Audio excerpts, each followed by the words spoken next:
How dear students of class 10th, welcome in SNS Maths class. So in my previous video, I discussed about the similar triangle.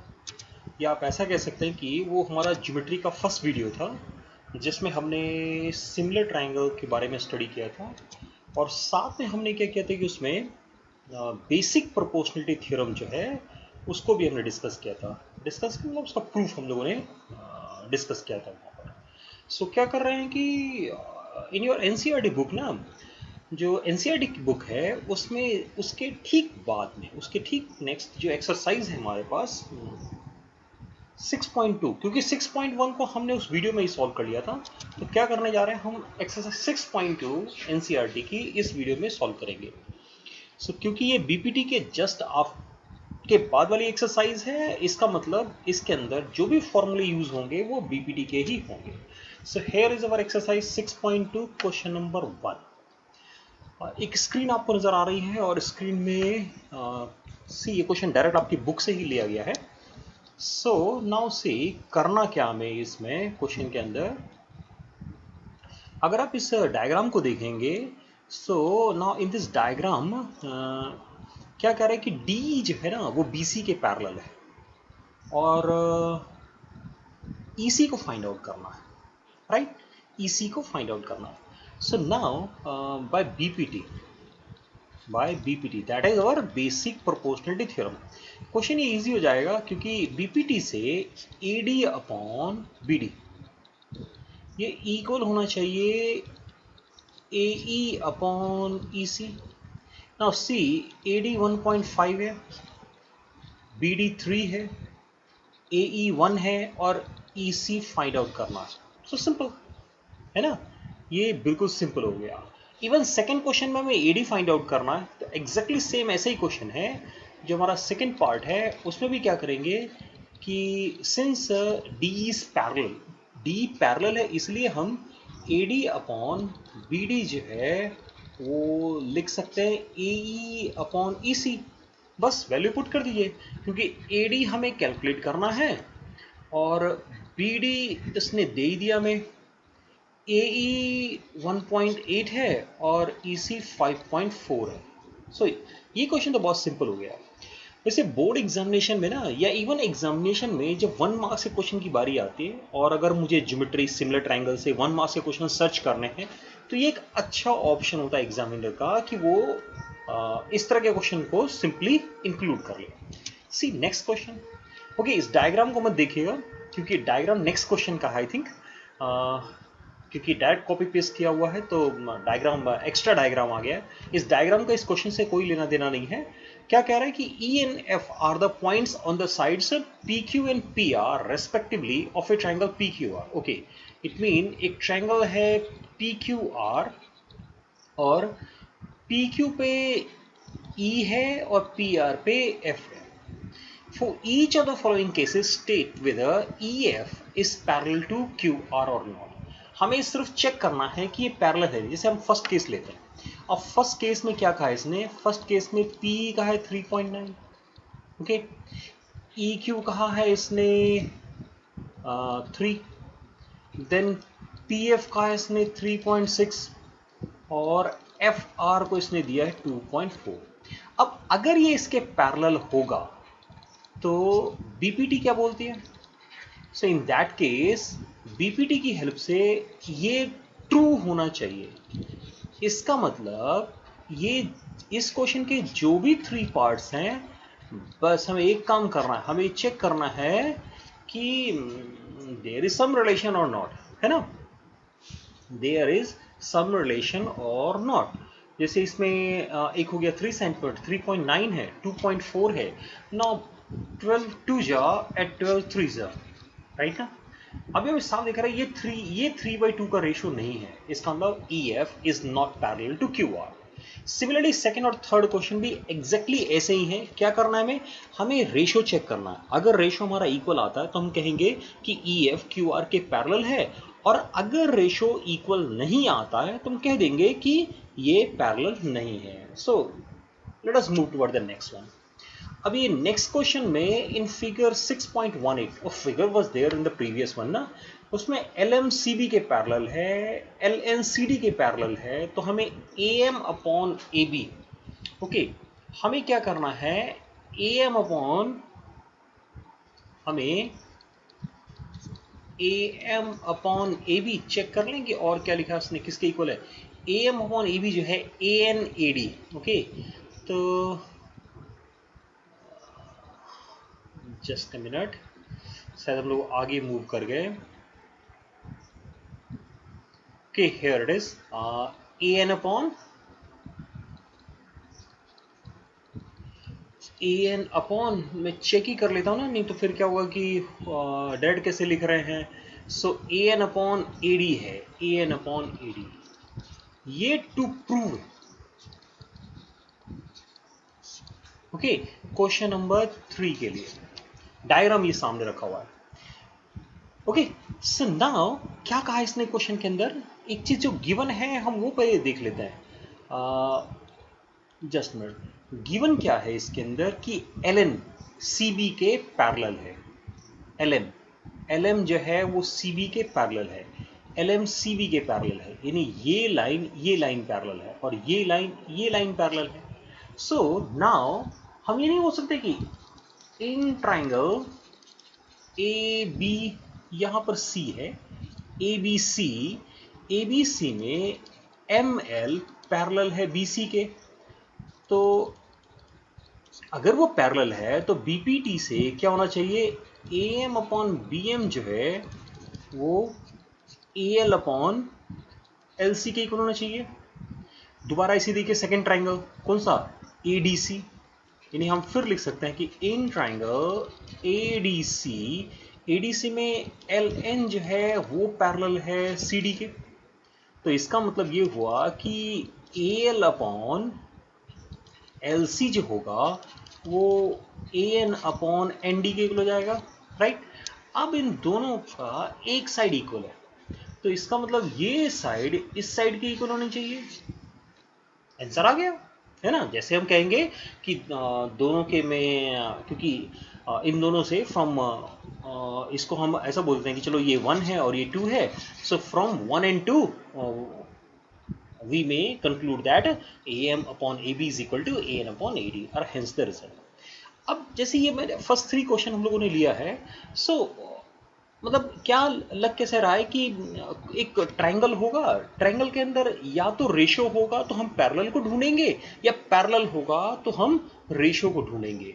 सी ना another one, जैसे fourth question ही देखिए, अगर एक diagram सामने नजर आ रहा है, अब फिर क्या कहा इसने कि DE AC के पैरेलल है, यहाँ देखते हैं, इसने कहा ये D लाइन जो है वो AC के पैरेलल है, इसका मतलब कि मैं अगर चाहूं बिना, अभी मैंने रिजल्ट भी नहीं देखा है, सो इन ट्रायंगल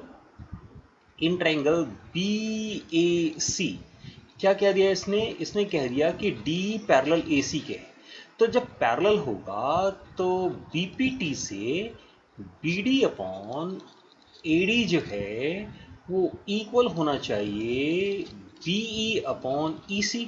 सेकेंड, अभी हमने रिजल्ट नहीं देखा है, मैंने आंसर तक भी नहीं गया, लेकिन मैंने सिर्फ क्वेश्चन को आधा पढ़ के देखा कि ओके ये दोनों लाइन पैरेलल है तो BPT से होना चाहिए भाई, ऐसे। अब उसने क्या कहा, फिर देखिए अभी क्या कह रहा है वो कि नाउ उसने एक बार फिर हमें कहा, अब कह रहा है कि नहीं नहीं नहीं, ये DF जो है वो पैरेलल है AE के, तो इसका मतलब इस बार कौन सा ट्रायंगल हो गया, इन ट्रायंगल BAE में क्या कहा उसने कि DF जो है वो पैरेलल है AE के, तो इसका मतलब फिर भी हम क्या करेंगे, BPT से लिख सकते हैं ना कि BD अपॉन AD वो इक्वल होना चाहिए BF अपॉन FE के। अब मुझे क्या प्रूफ करना, मैं उस पर आता हूँ, मुझे ये प्रूफ करना है, और यहाँ पर क्या है कि अगर ध्यान से देखेंगे तो दोनों का लेफ्ट हैंड साइड इक्वल है, और अगर लेफ्ट हैंड साइड इक्वल है तो राइट हैंड साइड क्या होना चाहिए, राइट हैंड साइड भी आपस में इक्वल होने चाहिए, और आगे answer. Questions are so simple, question बहुत ही सिंपल है, सिर्फ आपको क्या करना है, एक छोटे से लॉजिक पे ध्यान देना। और वो लॉजिक क्या है कि एक ट्रायंगल होगा, या तो रेशो है तो पैरेलल ढूंढिए, और पैरेलल है तो रेशो ढूंढना है। Okay, see another one. ये तुम्हारे 4 क्वेश्चंस हो गए। Here we have the 5th one. In figure D parallel है ओ क्यू के। Okay, where is the figure? Okay, so let us see. एक ट्रायंगल है, इसका मतलब जो फिगर, ये बुक में फिगर इसी तरह की होगी जिसको हम लोगों ने बनाया हुआ है। इसमें क्या दिया हुआ है कि D, where is now D, अब हमारे सामने आ गया। डी जो है वो ओ क्यू के पैरेलल है। मैं जरा ये चेक करूं, यानी ये डी, ये दोनों पैरेलल है ना। अब इसका मतलब ये पी क्यू ओ ट्रायंगल के अंदर है, ये दोनों पैरेलल, राइट। और डी एफ यानी ये साइड, डी एफ पैरेलल है ओ आर के। तो अगेन इस ट्रायंगल के अंदर ये दोनों पैरेलल है। इसका मतलब ये हुआ कि इन दोनों का रेशियो इन दोनों के रेशियो के इक्वल आ जाएगा। और जब इन दोनों का रेशियो इन दोनों के रेशियो के इक्वल होगा तो reverse of the BPT, converse of BPT, E F और क्यू आर को पैरेलल प्रूव करा देगा। यही तो क्वेश्चन है हमारा, है ना, यही तो हमें प्रूव करना है। सी लेट अस प्रूव इट, है ना। प्रूव करें इसको। अगेन समझ में आ गया होगा मुझे लगता है थोड़ा सा कि क्या कहना चाह रहा है वो। सी पहले क्या करेंगे कि हमें जो गिवन पोर्शन है, हम कहेंगे कि इन ये सारे क्वेश्चन ना एक एक दो नंबर्स के क्वेश्चन हो सकते हैं। बस थोड़ा ध्यान रखना है कि लिखने में हम कंजूसी नहीं करें। कि P O Q, triangle P O Q में डी ई पैरेलल है ओ क्यू के। तो इसका मतलब हम लिख सकते हैं कि P E upon E Q equal हो जाएगा P D upon O D के। दोबारा ऐसे लिखेंगे कि in triangle P O R C, जहां ये पैरेलल लाइनें हैं उस ट्रायंगल को चूज कर लेना, और तब लिख देना है कि हमें क्या गिवन है। हमें गिवन है कि डी एफ पैरेलल है ओ आर के। इसका मतलब अगेन हम लिखेंगे कि P D upon O D जो है वो P F upon F R के इक्वल है। नाउ यू सी, अगर इसको इक्वेशन नंबर 1 बोल दें, इक्वेशन नंबर 2 बोल दें, so from these two equation we conclude that कि P upon E Q equal आ रहा है P F upon F R के।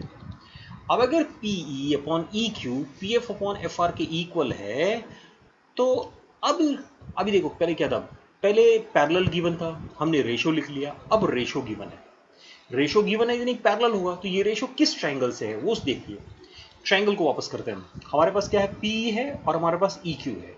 हमारे पास पी एफ है, हमारे पास, यानी इसका मतलब पी क्यू आर ट्रायंगल है। यानी हम लिखेंगे कि in triangle P Q R ये रेशो हमें गिवन है, और ये रेशो गिवन है। इसका मतलब bye converse of BPT, BPT का कन्वर्स थ्योरम ये कहता है कि ई एफ क्यू आर के पैरेलल, क्योंकि ई एफ क्यू आर के पैरेलल होगा तभी ये रेशो ट्रू होगा, है ना। ई एफ क्यू आर के पैरेलल होगा तभी ये रेशो ट्रू होगा। तो क्योंकि रेशो ट्रू है तो पैरेलल होना चाहिए। See this is our question number 5। See most of the questions are so simple, बहुत ही सिंपल हैं। ज़्यादा प्रयास नहीं करना होगा, बस एक छोटा सा कॉन्सेप्ट जैसे ही मैं समझ में आएगा, that is again BPT and converse of BPT, क्योंकि सारे के सारे क्वेश्चन सिर्फ इन 2 थ्योरम्स पे हैं। बस क्या करना है, जैसे ही ज्योमेट्री का इस तरह का कोई भी क्वेश्चन मिलता है, you start searching parallel lines, बस पैरेलल लाइन ढूंढना शुरू कर दो। जैसे देखिए, इसमें भी ये एक डायग्राम है हमारे पास। I think here is now the diagram is complete ना। हाँ यस, हम लोग थोड़ा आगे चले गए। Here is a diagram. क्या कह रहे हैं, given figure A, B, C are the points on OP, OQ, OR, ठीक है, respectively, such that AB parallel है PQ के, AC पैरेलल है PR के। तो हमें क्या प्रूव करना है कि BC पैरेलल QR के, ठीक है। जहां जो पैरेलल दिया हुआ है बस उससे रेशियो लिखना शुरू कर देते हैं, है ना। जहां पर पैरेलल गिवन है, जैसे हम क्या करेंगे, इधर का ट्रायंगल का गिवन है हमें, इधर के ट्रायंगल में गिवन है हमें, और इधर का ट्रायंगल हमें प्रूव करना है। तो ये triangle meaning triangle O P Q में, ओ पी क्यू में A B, okay A D लिख दिया, ए बी पैरेलल है पी क्यू के। तो इसका मतलब कि O A upon O P equal होना चाहिए O B upon B Q. ऐसे इधर वाला ट्राइंगल देख लीजिए, ट्राइंगल कौन सा है, P O R. P O R में ए सी पैरेलल है पी आर के, okay. So A C parallel P R के है, तो ओ ए अपॉन यहाँ ओ पी हमने क्यों लिखा था, ओ ए अपॉन पी ए होना चाहिए ना, ओके। किसके इक्वल आ रहा है वो, सी है। ओ ए अपॉन पी ए किसके इक्वल होगा, ओ C upon C are, O C upon C are. अब अगर ये 1 है और ये 2 है तो दोनों में लेफ्ट हैंड साइड इक्वल है, तो from these two equations we may conclude this. अब एक बार ये ढूंढिए रेशो कहाँ है, ये रेशो ओ बी और B Q, O C upon C R. तो एक बार अगर हम ये ट्राइंगल चूज करते हैं तो इस ट्राइंगल में इन दोनों का रेशो इन दोनों के रेशो इक्वल है, इसका मतलब ये दोनों पैरेलल होंगी, हो गया प्रूफ, है ना। बस एक और स्टेप लिखना है आपको कि in triangle O Q R में O B upon B Q equal है O C upon C are. सो इसलिए बी सी और क्यू आर एक दूसरे के पैरेलल हो जाएंगे, okay. Now let us move toward the next one. और देखिए क्वेश्चन, another one is क्या कह रहा है, using theorem 6.1 prove that a line drawn through the mid point of one side of a triangle is parallel to another side bisect the third side. See ये almost हमारा किया हुआ है BPT की, कह रहा है 6.1 यानी बीपीटी को यूज करके प्रूव करना है कि कोई भी लाइन अगर एक के मिड पॉइंट से पास करती है और पैरेलल है, तो क्योंकि अगर मैं इसको ऐसे कहता हूं कि ये पी क्यू पॉइंट्स हैं, तो अगर पी क्यू ए बी के पैरेलल है तो बीपीटी ने क्या कहा, बीपीटी ने कहा कि C P upon P A C Q upon Q B के इक्वल होना चाहिए, ये ना बीपीटी है। कहा ना इसने कि using theorem 6.1। So what 6.1 says कि जब ये लाइनें पैरेलल होंगी तो ये रेशो इक्वल होगा। लेकिन P तो मिड पॉइंट है, इसका मतलब सी पी और पी ए इक्वल है। तो अगर ये दोनों इक्वल है आपस में तो इसका रेशो 1 आएगा, इसका मतलब हम कहेंगे कि सी क्यू क्यू बी के इक्वल है। और अगर सी क्यू क्यू बी के इक्वल है तो इसका मतलब क्यू मिड पॉइंट है, सिंपल है ना।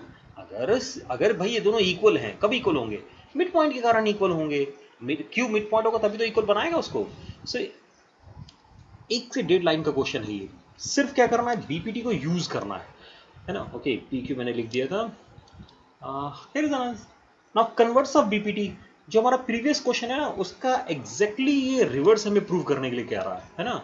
अगेन वैसी सेम है, सेम केस में 6.2 को प्रूव करके आया कि prove that the line joining the mid points of any two sides of a triangle is parallel to third side. कि अगर ये दोनों पहले से मिड पॉइंट है, अरे मिड पॉइंट है तो रेशियो इक्वल होगा, रेशियो इक्वल होगा तो साइड्स पैरेलल होंगी। तो ये क्वेश्चन आपके लिए छोड़ रहे हैं और एक और नेक्स्ट क्वेश्चन पे मूव कर रहे हैं। Okay, what this question says, ABCD is a trapezium.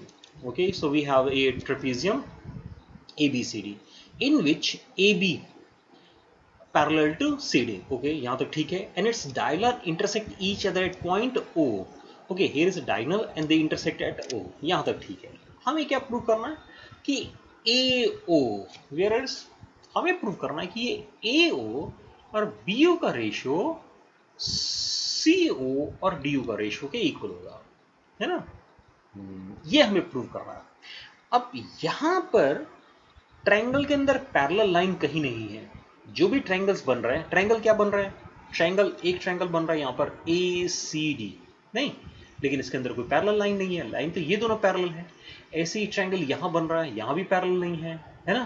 Triangle ये ले सकते हैं, यहां भी कुछ भी पैरेलल नहीं है। That mean whatever triangles are here we don't have parallel lines। तो क्या करेंगे, हम क्रिएट करेंगे पैरेलल लाइन। क्रिएट करेंगे नहीं, छोटा सा एक कंस्ट्रक्शन करेंगे। क्या कंस्ट्रक्शन किया, हमने O से एक पैरेलल लाइन AB के ड्रॉ कर दिया, तो CD के भी पैरेलल होगा, है ना। ओके, हमने क्या किया कंस्ट्रक्शन, इस क्वेश्चन को सॉल्व करने के लिए एक छोटा सा कंस्ट्रक्शन, यानी पहला एक क्वेश्चन आया है जिसमें हम थोड़ा डिफरेंट कर रहे हैं। डिफरेंट क्या कर रहे हैं, हमने एक छोटा सा कंस्ट्रक्शन किया। And what is that construction, हमने क्या किया, draw OP parallel to AB and CD। अब ये हमारे क्वेश्चन को सॉल्व करने में हेल्प करेगा, क्योंकि वो जो पैरेलल लाइन नहीं मिल रही थी ना, अब पैरेलल लाइन मिल गई। कैसे पैरेलल मिल गए? अब एक बार जरा ट्रायंगल ACD में ध्यान से देखना। ACD में OP जो है वो CD के पैरेलल है, और अगर ये पैरेलल होगा तो AP और PD का रेशो AP यानी AO/OC के इक्वल हो जाएगा। ठीक है, यानी कौन कौन सी दोनों साइडें आ गई, ध्यान देना है, ये साइड और ये साइड आ गई। अब हम एक ऐसा ट्रायंगल लेंगे जिसमें जो बाकी दोनों साइडें आ जाए हमारे पास ये दोनों आ गए। अब हमें BODO चाहिए, BODO यहाँ है, तो या तो हम ये ट्रायंगल लें, लेकिन इसमें पैरेलल नहीं है, यानी ये ट्रायंगल रहा हमारे पास। अभी फिर हमारे पास ये लाइन और ये लाइन पैरेलल है, यानी क्या करते हैं कि ट्रायंगल चूज करते हैं DAB। ओके, और इसमें क्या लिखेंगे कि OP जो है वो पैरेलल है AB के, और अगर OP AB के पैरेलल है तो क्या होना चाहिए, AP/PD। इधर से लिख रहा है AP की साइड से, तो यहां भी इसी साइड से लिखेंगे, क्या हो जाएगा, BO/OD के इक्वल होगा। सिर्फ देख लेना है दोनों केसेस में कि हमने जो साइड चूज की उसी तरह से लिख रहे हैं ना। अब लेफ्ट हैंड साइड इक्वल है, तो भाई लेफ्ट हैंड साइड अगर इक्वल है तो राइट हैंड साइड को भी तो इक्वल होना पड़ेगा, नहीं तो लेफ्ट हैंड साइड कैसे इक्वल हो जाएगा। अब जरा अपने आंसर को देख लो, क्या लग रहा है, इन दोनों को इंटरचेंज कर देते हैं, इन दोनों को इंटरचेंज कर देते हैं, हमें आंसर मिल जाएगा। सो एक क्वेश्चन, फर्स्ट क्वेश्चन ऐसा मिला है जिसमें we have to do a little bit of construction, एक छोटा सा कंस्ट्रक्शन किया हमने। दैट मीन अभी तक जितने क्वेश्चन थे ना उस सब में क्या था, पैरेलल और रेशो हमें डायरेक्टली इनडायरेक्टली गिवन था, बट इस क्वेश्चन के अंदर पैरेलल नहीं था ना रेशो था, हमें रेशो प्रूव करना था, तो पैरेलल लाइन हमने क्रिएट की। ज्योमेट्री के अंदर ना जिस क्वेश्चन के अंदर थोड़ा बहुत कंस्ट्रक्शन करना पड़े वही क्वेश्चन थोड़े से इंटरेस्टिंग बनते हैं या थोड़े अच्छे होते हैं। बाकी तो क्या है, तुम्हें थ्योरम याद होनी चाहिए, थ्योरम का कॉन्सेप्ट क्लियर होना चाहिए, बस अप्लाई करो, get the answer. One more question, I think this is the last question of this exercise, the diagonals of a quadrilateral ABCD। So here is a quadrilateral ABCD, एक quadrilateral हमारे पास ABCD है, क्या करें, इसके diagonals O पे intersect कर रहे हैं। अच्छा, तो पिछले जैसा लग रहा है। और क्या कह रहा है कि AO, okay, O where is O, A यहाँ है, AO/BO जो है वो CO/DO के इक्वल है। कहता है ABC ट्रिपेजियम, यानी इस बार पैरेलल प्रूव करेंगे। ये क्वेश्चन एग्जैक्टली कन्वर्स है, ये क्वेश्चन हमारा क्या है, एग्जैक्टली कन्वर्स है। सी अगेन, हमें AO और OC है ना, यानी हम क्या करते हैं कि AO और OC, AO के साथ BO गिवन है, तो हम क्या करेंगे, एग्जैक्टली जो प्रीवियस क्वेश्चन है उसका रिवर्स करना शुरू कर दीजिए। नहीं, क्या करना है, AO के साथ इस CO को ले आते हैं और BO के साथ इस DO को रख देते हैं, है ना, ये अब गिवन हो गया फर्स्ट। अब क्या करेंगे, अगेन पैरेलल लाइनें तो है नहीं, तो पैरेलल प्रीवियस क्वेश्चन की तरह हम एक पैरेलल क्रिएट कर देंगे, है ना। अब ये पैरेलल किसके ड्रॉ किया हमने, ये तो हमें नहीं पता, है ना, हमने ये किसके पैरेलल ड्रॉ किया है ये तो इसमें हम नहीं बोल रहे हैं। तो क्या करेंगे, हम ये कहेंगे कि हमने ये पैरेलल, चलिए अभी हमारे पास A और CO है ना, तो हम कहते हैं कि ये हमने इसके पैरेलल ड्रॉ किया है, तो इसका मतलब कि AP अपॉन क्या होगा, PD, ये इक्वल हो जाएगा AO/CO। ओके ना, क्या लिखेंगे कि इन ट्राइंगल ACD, अब ACD हम P लिख रहे हैं ना, ACD इस ट्राइंगल में क्या था कि PO पैरेलल था CD के, हमने लिख दिया। लेकिन सी अगेन, अब ये दूसरे ट्राइंगल के अंदर पैरेलल नहीं है, है ना, हमने अभी एक ही ट्रायंगल के अंदर पैरेलल लिया है, लेकिन ये हमें, ये रिजल्ट हमें गिवन है और ये अभी हमने प्रूफ किया है, तो इन दोनों रिजल्ट को अगर कंपेयर करेंगे तो हम ये कह सकते हैं कि AP/PD जो है, सी ये दोनों इक्वल है ना, तो इसकी जगह पर ये रख सकते हैं BO/DO, DO। अब ये देखिए कहां पर है AP, वेयर इज AP, ये रहा, PD ये रहा, BO ये रहा, और OD ये रहा। सो इसका मतलब इस ट्रायंगल के अंदर ये जो एक ट्रायंगल बन रहा है, इस ट्रायंगल के अंदर रेशो गिवन है, रेशो गिवन है। So by converse of BPT, by converse of BPT क्या बोलेंगे कि OP पैरेलल AB के, नहीं, कन्वर्स ऑफ BPT से OP AB के पैरेलल होना चाहिए, लेकिन हमने तो OP को ऑलरेडी CD के पैरेलल लिया हुआ है कंस्ट्रक्शन में, नहीं, कंस्ट्रक्शन में तो पहले हमने से पहले लिया हुआ है।